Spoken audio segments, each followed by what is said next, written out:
believe you're live. Again, the show is live, so if you can hear me very well, give me a thumbs up.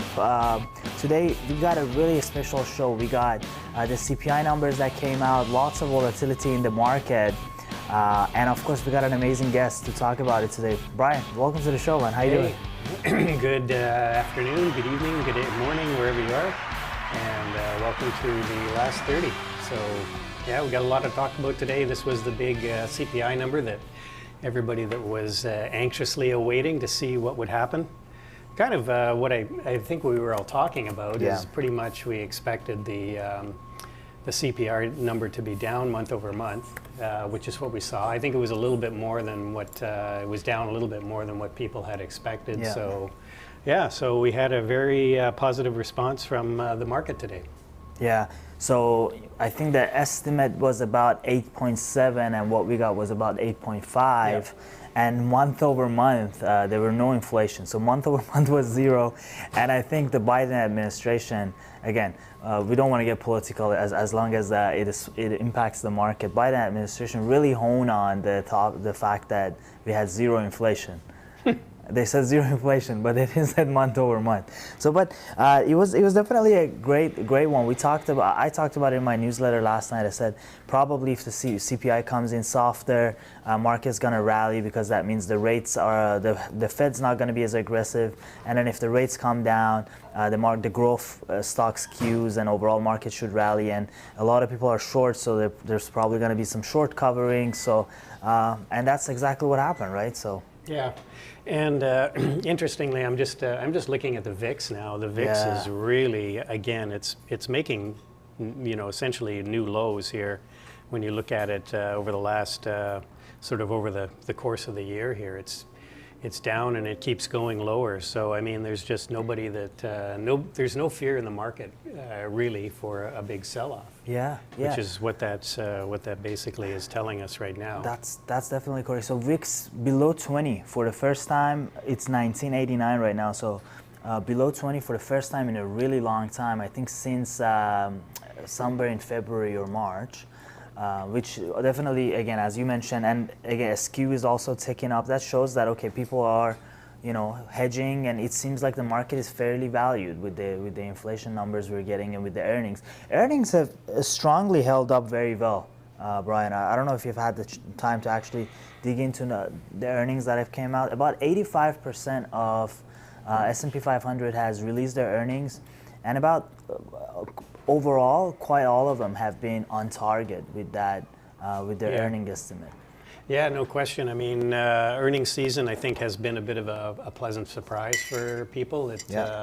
Certainly people were going into this expecting kind of the worst, and the earnings haven't actually been that bad. So, I guess the question is, are we going to be able to sustain this type of earnings going forward? You're still seeing job layoffs. You're seeing more headlines and job layoffs. I mean, typically that doesn't bode well for companies in the long term, because people that are laid off obviously aren't spending money. But right now jobs still seem to be out there and available, and so it's going to be interesting to see how things all play out. Yeah, it's so interesting. Over the weekend, I was listening to this podcast, and they were talking about this metric of JOLTS, job opening number, right? Which is, we talked about how we have like 8 million jobs open, 11, like 2 or 3 per applicant. There's so many job opening. And one of the theories out there is that because there were a lot of these PPP loans and payroll loans, employers were kind of creating kind of like not true job openings to continue to get support from the government. It's one of the theories out there. So basically they're saying, hey, the job market is not as strong as you think when you look at the JOLTS, because some of these job posting are actually not real. What are your thoughts, Brian? You think it's possible, or? Yeah, I don't know. I don't know that much about the statistics that are involved in generating those numbers, but I don't know. I mean, I know I can speak sort of anecdotally here, and you go into lots of different retail places, and everybody seems to have a sign up that says they're hiring. Hiring, yeah. So, I mean, that's somewhat anecdotal, and those are probably lower paying jobs that people have seemed like they have all left. Yeah. To go to higher paying jobs. So, yeah. So I don't know. I think that's going to be the big question going forward. Is is there going to continue to be sort of a robust job market, because that's everybody's pointing to that that robust market in the jobs and saying, well, we've had two quarters of declining GDP. We're in a recession. But everybody's also saying, look, we've never seen a recession like this where 500,000 jobs. There's so many jobs available. So it's it's a bit of a dichotomy, but jobs we know is a lagging indicator, and we are seeing some signs of hiring slowdowns and in some cases layoffs. So it's so interesting. You mentioned that about like some of the low-paying jobs. One of the things when it comes to unemployment is we have two types of unemployment. We have fractional unemployment and we have a structural unemployment. Sorry, frictional. My apology, not fractional. Frictional unemployment. And frictional unemployment, this is when there is unemployment, but it's like rotating from one sector to another sector. Like what we're seeing, right? Tech is losing a lot of jobs, but they're going back to service and hospitality. So this is actually unemployment that Fed doesn't really care about. It's natural in any function in the economy. The key one that Fed really cares about is the structural unemployment. So, there are layoffs happening. We're mostly seeing it in tech because their stock is getting cut in half, or in some cases 75%. But there's more jobs being created in hospitality or another one. So that's what in economy they call it frictional unemployment. So a key concept if anybody want to Google and learn more about it. So Fed doesn't as much care about frictional unemployment. Yeah.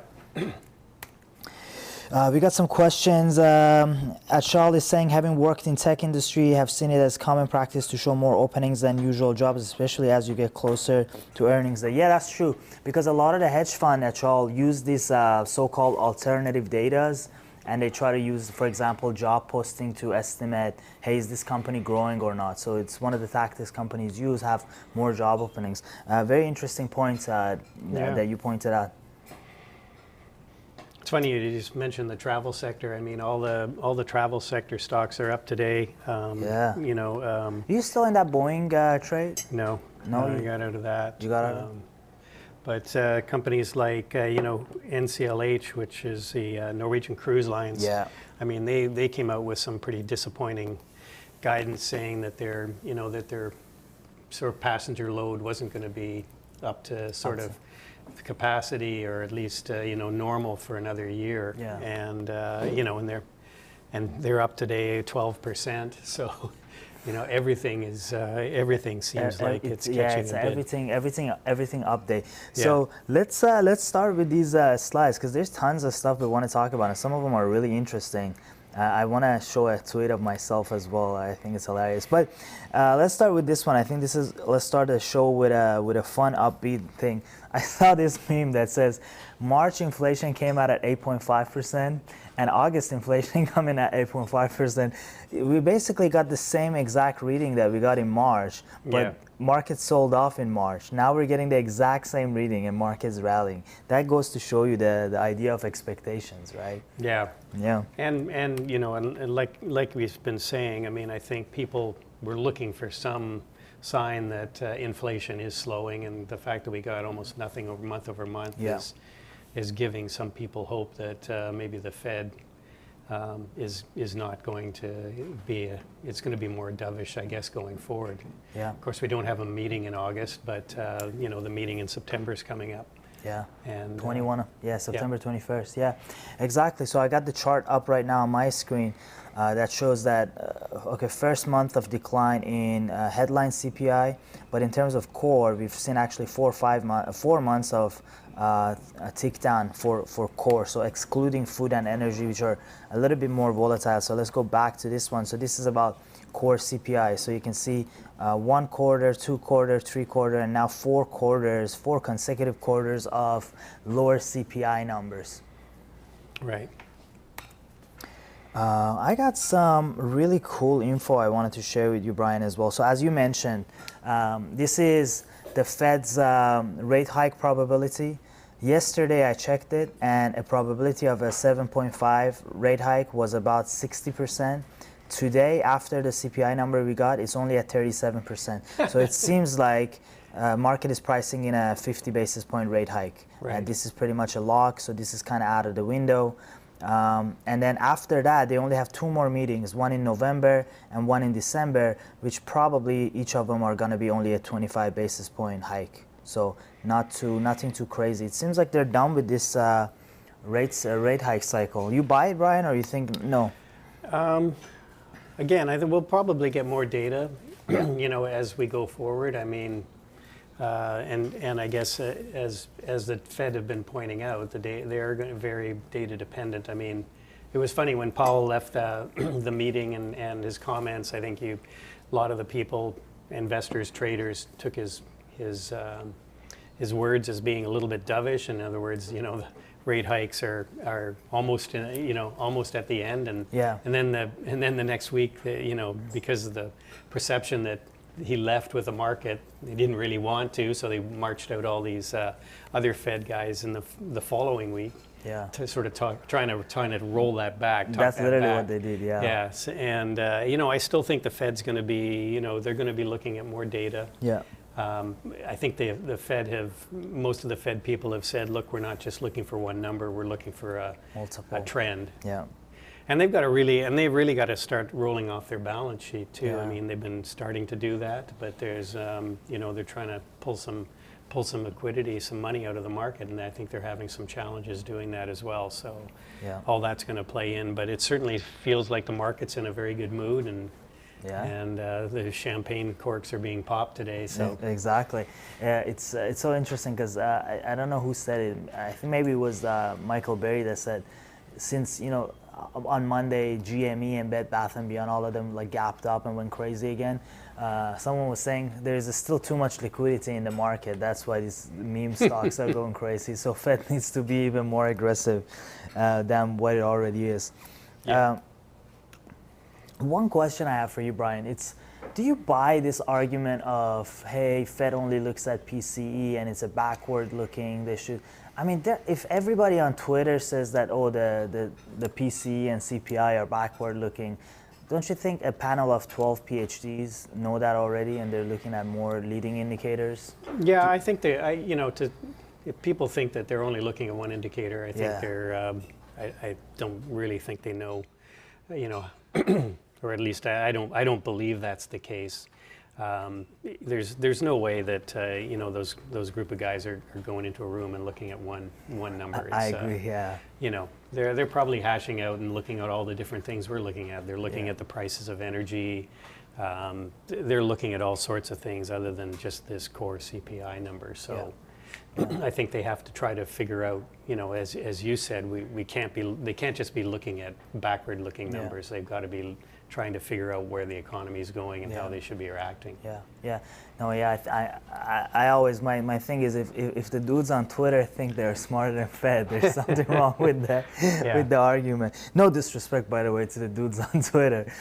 So this is a really cool chart by Macro Alf. Great follow on Twitter. He's kind of a macro guy that shows basically each element of CPI. And you can see massive drop in energy, a decent drop in commodities, excluding food, a really good decent drop in used car sales.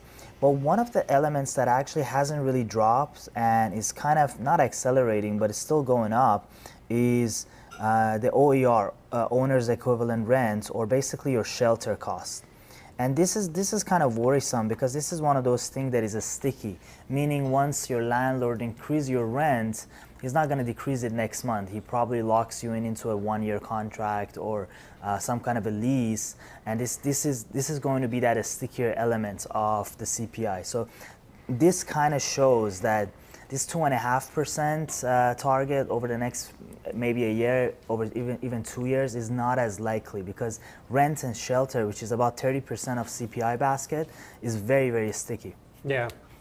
Yeah, and certainly, I was reading something this morning about, it was related to Toronto, but the rental market is really just, it's crazy, like people trying to rent places and getting into bidding wars. Yeah. And, so there's still a high demand for homes and rental, and even though I think the home builders have really taken a bit of a beating here. I'm not sure.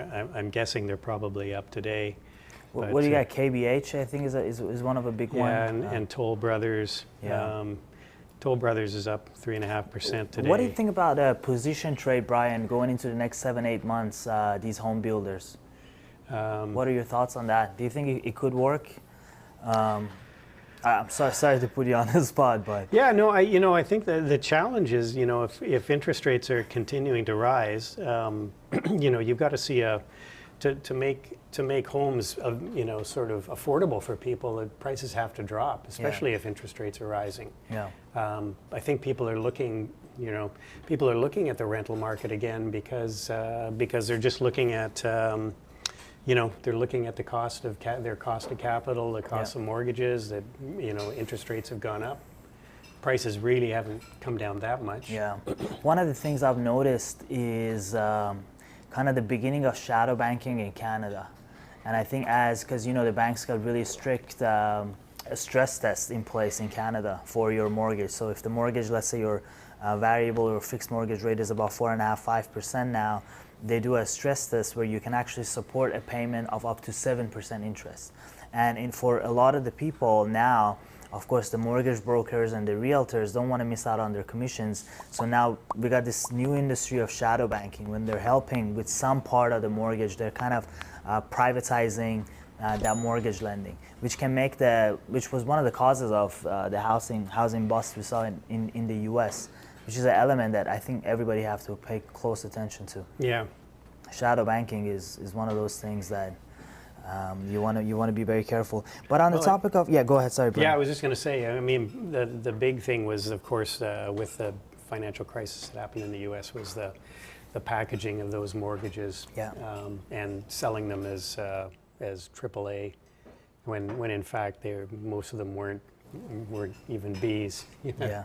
So of course, when the market dropped, and a lot of them just couldn't pay, so the whole thing just collapsed. But yeah, that's definitely true. I got couple more charts, and I think these are interesting. Again, on the topic of inflation, this is a month-over-month rent or shelter. As you can see, this is not really slowing down.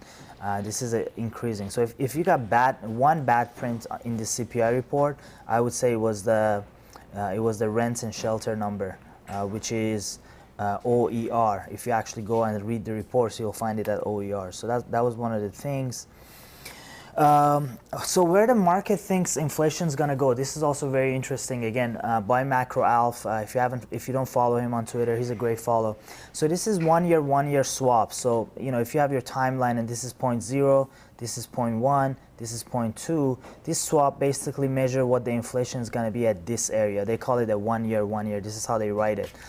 So this is basically saying, by 2024, the swap market is pricing in a 3% inflation rate. So a massive kind of coming down from its earlier highs in March, which was about 4%.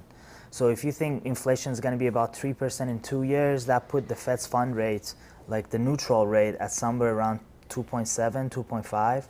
So we're pretty much almost there, right? So that kind of shows that there might not be another rate hike. Yeah. Well, I think there's going to, obviously, I think the market's pricing in some rate hikes, future rate hikes, not this month, but when they meet again in September. Yeah. Again, we're at 8.5%. That the Fed's targeting 2%, so we're still a very long way from getting back to that sort of targeted rate that the Fed would like to see inflation at. So, this is sort of a step in the right direction today. Yeah, definitely. It's going to take at least a couple of years, I think, to get back to that. It has gone so out of control. Another thing this was really interesting. I think you'll find it interesting as well, Brian, is look at the inflation on services versus goods. And you can see in the beginning of 2021, because we were still in lockdowns, the goods were going crazy because people couldn't go out, couldn't travel. Right. So the inflation on goods were really going ballistic pretty much. But then right around beginning late 2021, early 2022, that's when the services inflation picked up. And now we're kind of seeing that, okay, these two are converging. So again, kind of a good sign. Yes, services are going up, but goods are coming down, and hopefully they're going to normalize and we get back to that 2.5%. Right. Yeah, I know. You and I are going to LA. Yep. Using some airfare services next week. Yeah. Which, by the way, if you're in the LA area, if someone in the chat could put the link, we're doing a seminar, kind of a retreat / seminar in LA next Saturday, so August 20th. Brian's doing a presentation. I'm doing a presentation. So, if you like markets, you care about this stuff, definitely come by. We're gonna hang out, have a drink, and hopefully it's going to be an awesome experience. I don't know if Abiel or some of our support team can put the link in the chat so people can actually sign up if they're in the neighborhood.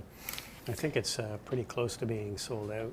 Yeah. I think we actually had more people than we anticipated, so we got a bigger room. We got a bigger room to accommodate more people, but it'll be a great experience. We'll be able to talk markets and see some presentations, and then we'll all grab a drink after and socialize. So it'll looking forward to seeing all of our members down there, and anybody else who wants to join us. It's open to anybody who wants to come. You don't have to be a member.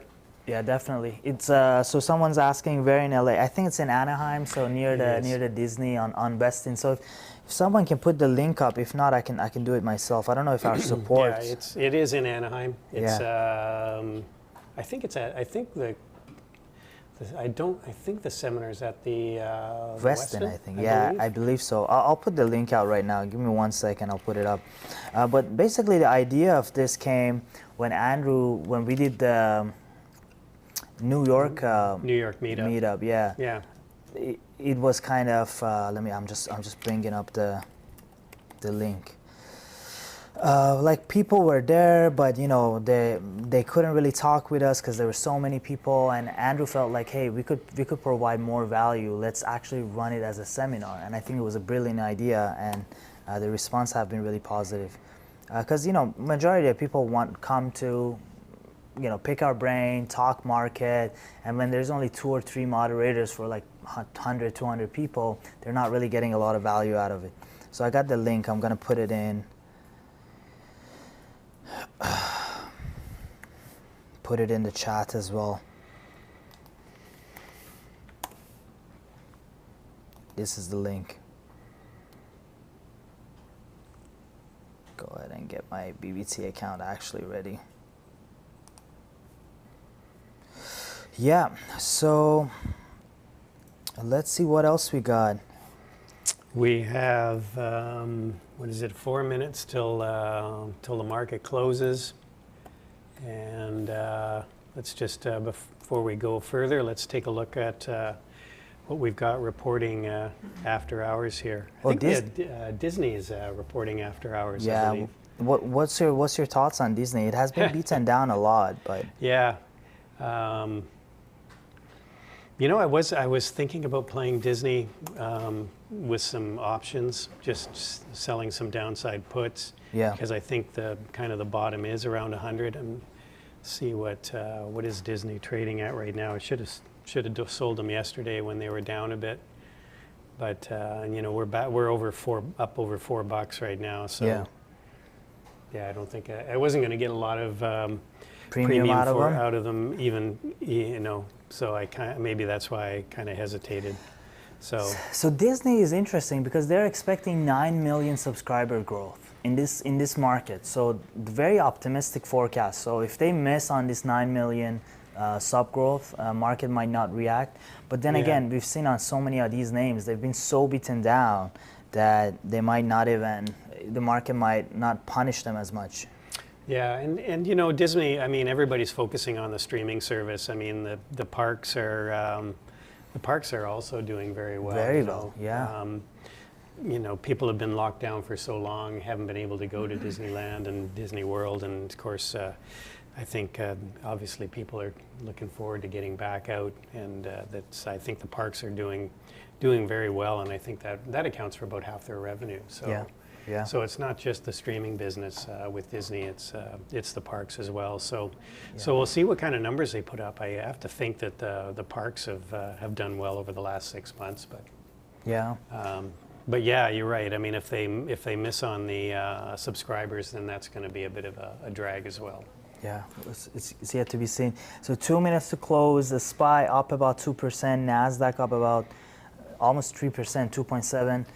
Dow 1.5. IWM up about 3%. So I did cover that IWM short, and I have this.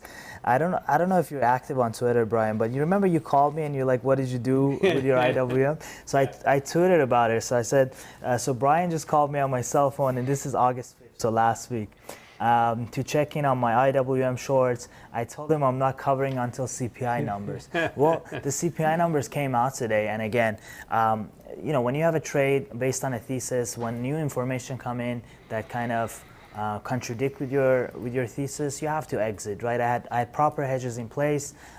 Took a small loss. It is what it is, right? As it's part of the game. You can't win it all. But it was a relative trade. I closed the IWM short. I'm still long VYM, and that's doing quite well. I'm hoping it will continue to run higher to 109 is my target.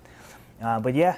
So thanks for catching on, catching on that trade, Brian, and calling me. Well, I'm still holding some forward options, like the long dated ones. Oh yeah. Yeah, the January 2023 options, 14s.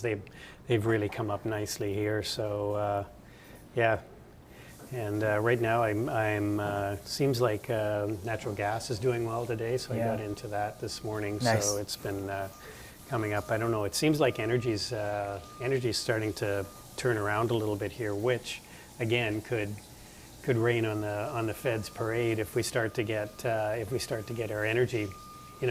People are thinking that the economy is going to start to improve because interest rates are flattening out. We're going to get higher energy costs, which is all going to get passed back down to the consumer again. So. Yeah. So we'll see. Again, a lot of moving parts here. A lot of moving parts. I think energy, one of the reasons energy came back a little today, oil came back, was the inventory number came out. I don't know if you saw that, Brian, but the inventory numbers came out lower than expected. So again, it shows that supply is still very tight. What are your thoughts on XLE? You think it's a good trade? Well, I covered. I had an energy trade till this morning, and I sold it just because I thought it was looking a little toppy. But if we look at XLE right now, we've had it has put in a higher low. Yeah, so, exactly. So I mean, we had that big run up that led us into into June, and then the huge sell off. You can see how.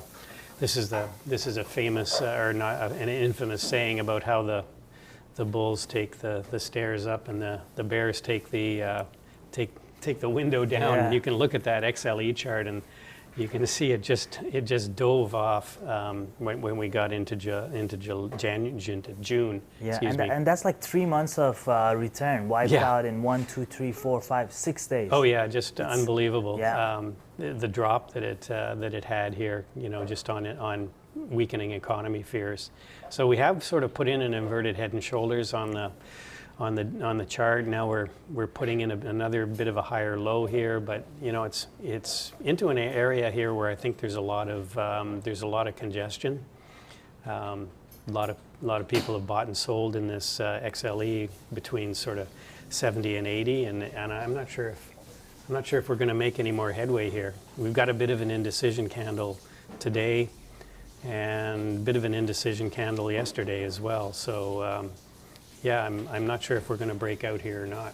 It'll be interesting. XLE is like very high beta, right? It's very volatile energy usually. So if it does break out, it will be a great opportunity. I got to give a couple of shout out. One shout out to our amazing producer who's working really hard, changing these screens, putting Brian putting the screen up. So he's working extra hard. So I got to give him shout out when shout out is due. We appreciate all his hard work. If you like the quality of the show, definitely give us a thumbs up, sub to our channel. And another shout out is to our trading terminal developers. Like Brian was just showing the chart. The charting is looking so smooth and nice. They're working really, really hard, extremely hard actually, to make this product better for you. So if you haven't checked it out already, make sure to check out tradingterminal.com for your financial news, data visualization, earning calendars, replay simulators, and so many more. One last topic before kind of saying goodbye is Elon Musk. He sold another, I think, 7 billion worth of Tesla shares. So I have this tweet up on my screen if Santiago could get my screen. Basically, somebody said Elon sold some more in a filing, and he's like, yes.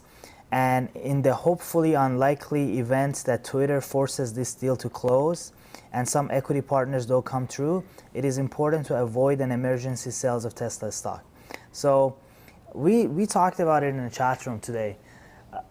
Basically, from, again, my background is not in law, but from every lawyer that I've listened to talk and comment about this situation, the deal more likely than not is going to go through. And that breakup fee, that 1 billion breakup fee, is only if there is an MAE, material adverse effect. So Twitter has lied about something, or all of a sudden their EBITDA or their operating income drops by more than anticipated, something that is material and it's adverse. That's how he can get out of the deal. Otherwise, the deal is binding, and he got to put up 40 billion or however much he's paying for it.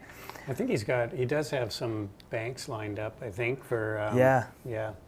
But I mean, is that something he can make a call and tell the banks he doesn't want them to fund him? So, and that might be an out for him. I don't know. Yeah. So one of the speculations is like him acting so not crazy, but so outspoken on Twitter is because he want to maybe tell the bank, don't fund me, basically, and get out of the deal. Well, I think he did say something to the effect that he didn't think he should operate Twitter, profitably. Yeah, exactly. So, I mean, if I was a banker and I was going to be lending him money, that's not something I would want to hear a guy, I'm lending money to for a business, venture. I mean, anyway. I mean, we've done a couple of sessions in this last 30 show that we do on the deal, and like I've shown you the financial statement of Twitter and how they're not really free cash flow positive, and then you're putting all these debt on top of a company that is not generating free cash flow. It's a terrible deal. I don't know why he wanted to buy it, but it's so interesting to me that he tweeted, he's like, in the hopefully unlikely events that Twitter forces this deal on me. I don't think it's as unlikely as you think, Elon. I think it's more likely than you think. And the court is happening in a few months, in October, I believe. October, yeah. Yeah. So yeah, we've got Twitter has really been creeping up here from middle of July, early July. It was trading under 35, and now we almost got up to 45 today. So we are getting back to that 54.20 that he talked about. Yeah. And I don't even know where he came up with that number, because before he threw that number out, it was the Twitter was trading around just over $40. Yeah. So why didn't he could have said 44.20. Probably, yeah. Saved himself, I don't know how many billion, But anyway, it's Elon. I personally think as we get closer to that October court date, the stock's going to get closer to that 54.20. That's what I personally think. Well, we filled a gap here today. Yeah. If you look at the chart, there's that big gap up from the announcement, and then we had the significant pullback because nobody believed that the deal was going to go through, and then it kind of bounced from there. So we filled that sort of initial gap from the initial gap up from back, the announcement, to back to where it's kind of pulled back here on that first pullback. So. Yeah, so it's interesting. It's going to be into an area where we're probably going to see a little bit of resistance, but going forward.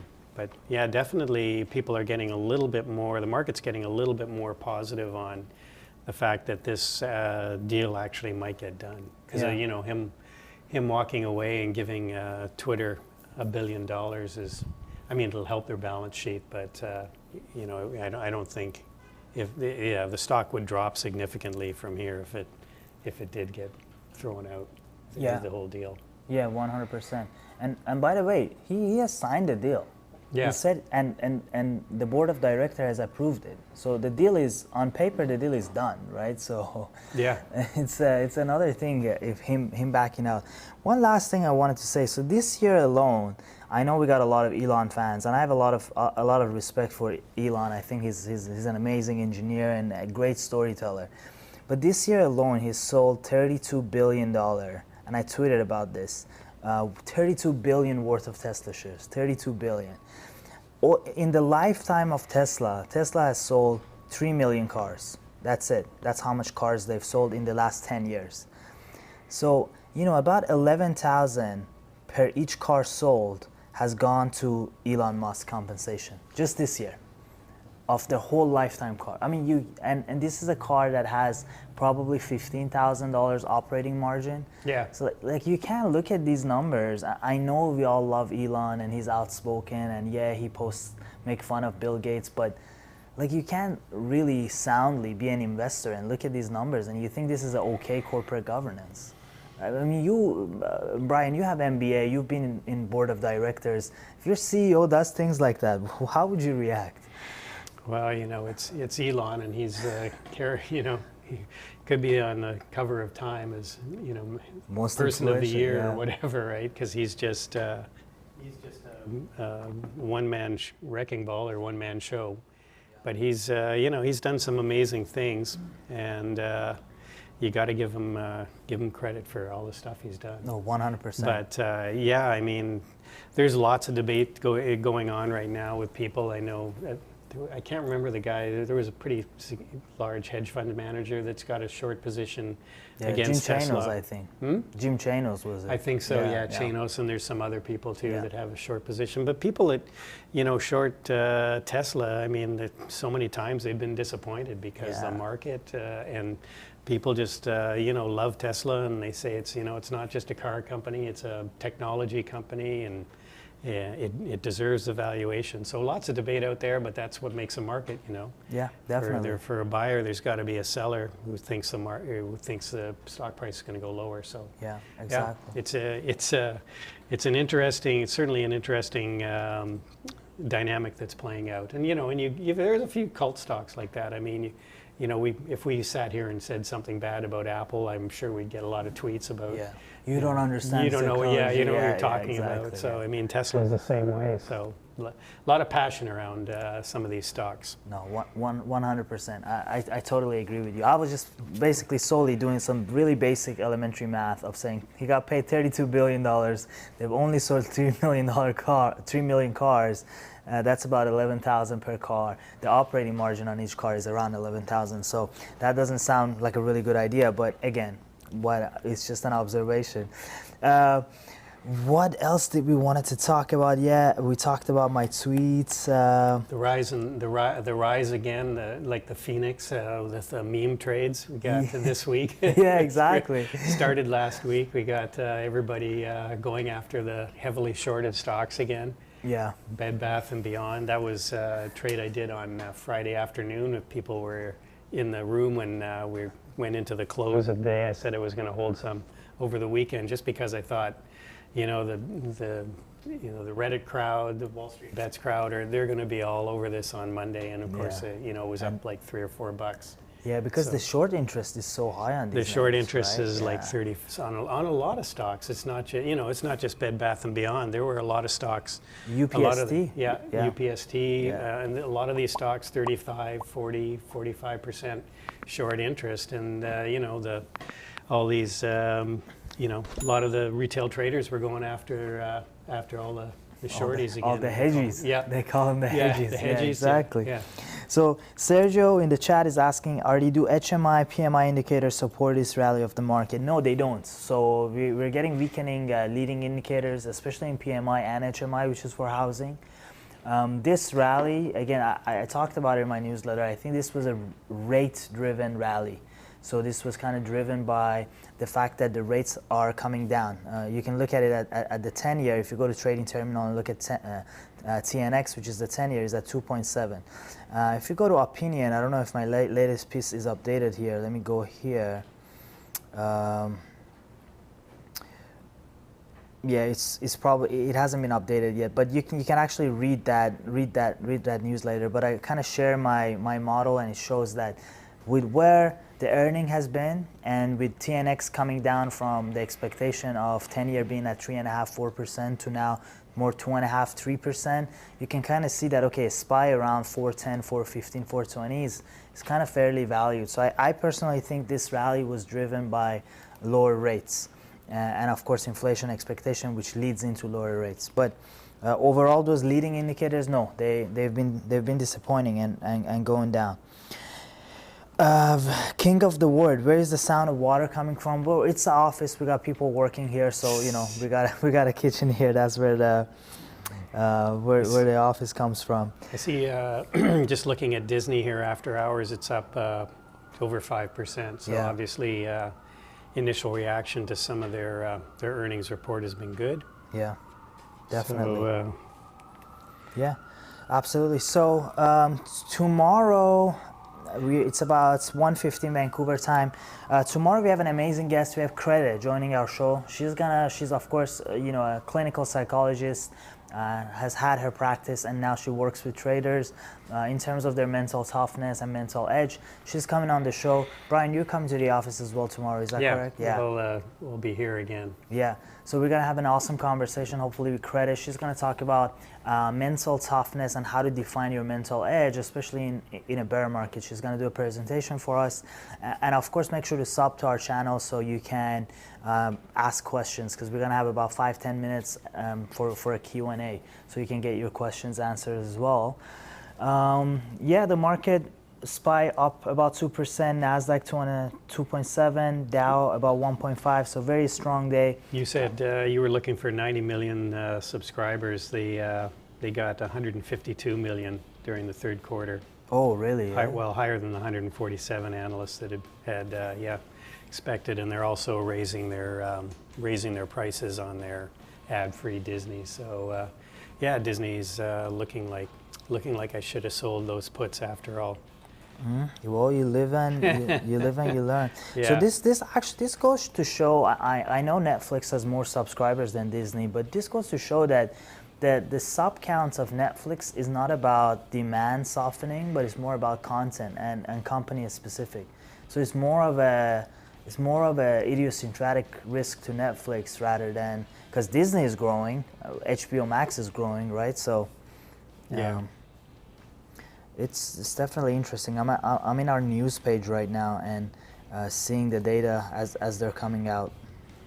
Bumble also had earnings today. Tons of events happening. A lot of companies. Yeah, Disney's definitely breaking out here.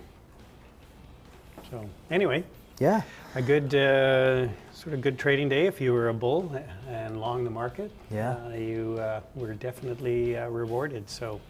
Hope everyone had a good trading day today. Yeah, absolutely. Likewise. So thanks everyone. We'll catch you tomorrow at around the same time, 3:30 Eastern time, and then Crede will join us right at market close. Brian will be with me. We'll talk market. Tons of cool data to talk about. There's always something going on. So we're never going to run out of topics to talk about.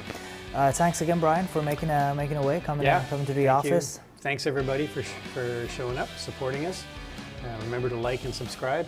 And yeah, we'll see you all in the room. If you're a member, we'll see you in the room in the morning. Or if you're not a member, you can join us live on YouTube, 8 o'clock for start of the pre-market show, and taking us into the open. Of course, members, we'll be trading the market at 9:30. Yeah, beautiful. We're looking forward to that. All right, thanks everyone. Thanks everybody. We'll see you tomorrow. Cheers.